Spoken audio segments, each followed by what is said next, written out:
सरकार में हमर गलती ने हमर ब्राह्मण छथि आचार्य छथि वह कहै छथि शास्त्र विधान ठीक ताहि हेतु हम ई बलि प्रदान दै छी। देवर्षि नारद जी महाराज कहै छथिन एकदम गलत, वेद कखनो ने कहै छै कि बलि दै के लेल अहिंसा परमो धर्म, हिंसा कखनो ने करबाक चाही, पर जे केओ किछु कहै छथि गलत छै, विश्वास नहीं छन कहलखिन देखो जतेक आए बलि जतेक जीव जंतु का बलि देलौ हां दिव्य दृष्टि देवर्षि नारद जी महाराज प्राचीन बलि के प्रदान करे छथिन। कहै छथिन आकाश में कनी नजर उठा के देखो, देखे छथिन तो जतेक बलि पशु का तक बलि देने रहथिन सब आंख फाड़ फाड़ के देख रहल छथिन प्राचीन बलि के। प्राचीन बलि तो थर थर कांपे लगले थे। नारद जी कहै छथिन यो सरकार ई सब हमरा दिसना क्या तक रहलिए दुराड़ के फाड़ फाड़ के कहलखिन वह सब चीज जकरा जकरा हम बलि देने छिए सब प्रतीक्षा कर रही है कि कहिया हम मरब और कहिया अहाँ से बदला ले।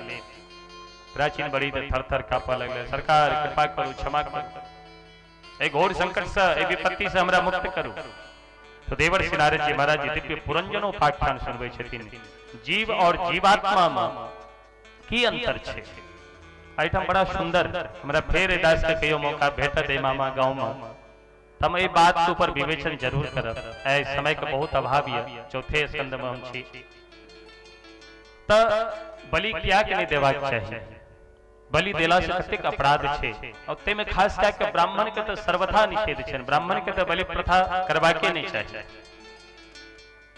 पर विडंबना ई मैथिल मिथिला में जे कियो जन्म ले छे तुम्हारा जन्म लेत के साथ ज्ञान भेलन न भेलन पर मान